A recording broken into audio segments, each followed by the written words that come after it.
Dünya Uygur Kurultayı ve Dünya Uygur Kurultayı Vakfı tarafından Barın şehitlerini anmak üzere iftar verildi. İftar davetine çok sayıda siyasi parti temsilcisi, sivil toplum kuruluşu yöneticileri, gazeteciler, akademisyenler, dernek temsilcileri ve toplum önderleri iştirak etti.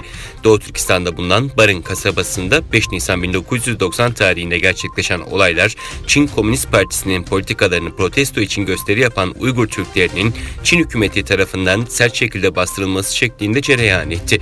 Çin Komünist Partisi yaklaşık 22.750 silahlı asker, tanklı birlik, helikopter ve uçaklar sevk ederek Barın kasabasını abluk altına alıp katliam yapmıştı.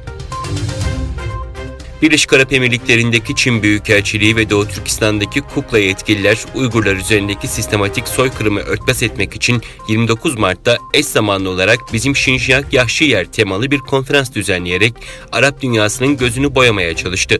Çin Dışişleri Bakanlığı'nın resmi web sitesinde yer alan bilgilere göre video konferans yöntemiyle gerçekleştirilen propaganda toplantısına Çin'in sözde Şinjiyang Hükümeti Başkanı Erkin Tüniyaz ve de Çin'in Birleşik Arap Emirlikleri Büyükelçisi Ni Xian'la Birleşik Arap Emirlikleri'nin Çin Büyükelçisi Ali Abid Zahiri ve diğer katılımcılar iştirak etti.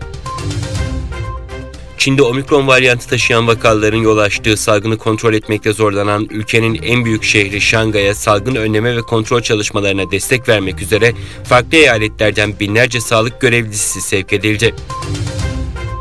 Avrupa Birliği İstatistik Ofisi 2021 yılında AB'nin Çin karşısına verdiği ticaret açığının %30'dan fazla arttığını bildirdi. Avrupa Birliği İstatistik Ofisi tarafından yayınlanan verilere göre AB 2021 yılında Çin'den 472 milyar avro değerinde mal ithal etti. İthalat hacmi önceki yıla göre %25 arttı. AB'nin Çin karşısındaki ticaret açığı ise 2020 yılına göre %37,6 yükselerek 249 milyar avroya ulaştı. Dışişleri Bakanlığı, Cumhurbaşkanı Recep Tayyip Erdoğan'la ABD Başkanı Joe Biden arasında İtalya'nın başkenti Roma'da Ekim'de gerçekleştirilen görüşmede varılan mutabakat uyarınca Türkiye-ABD stratejik mekanizmasının Ankara'da başlatıldığını bildirdi. Bu kapsamda Dışişleri Bakan Yardımcısı Büyükelçi Sedat Önal, ABD Dışişleri Bakanlığı Siyasi İşler Müsteşarı ile Ankara'da heyetler arası görüşme gerçekleştirdi. Kazakistan Cumhurbaşkanlığı basın merkezi tarafından yapılan açıklamada Kazakistan Cumhurbaşkanı Kasım-Jomart Tokayev'in gelecek ay Türkiye'ye resmi ziyaret yapacağı bildirildi. Tokayev'in Cumhurbaşkanı Recep Tayyip Erdoğan'la telefonda görüştüğü belirtilen açıklamada iki liderin birbirlerinin Ramazan ayının başlaması dolayısıyla tebrik ettikleri ifade edildi.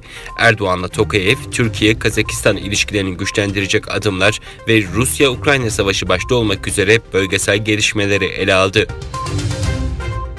ABD Başkanı Joe Biden, Rusya Devlet Başkanı Vladimir Putin'in savaş suçları nedeniyle yargılanması çağrısında bulunarak Kiev bölgesindeki Buça kentinde sivillere ait cesetlerin bulunmasının ardından Rusya'ya yeni yaptırımlar getireceklerini bildirdi.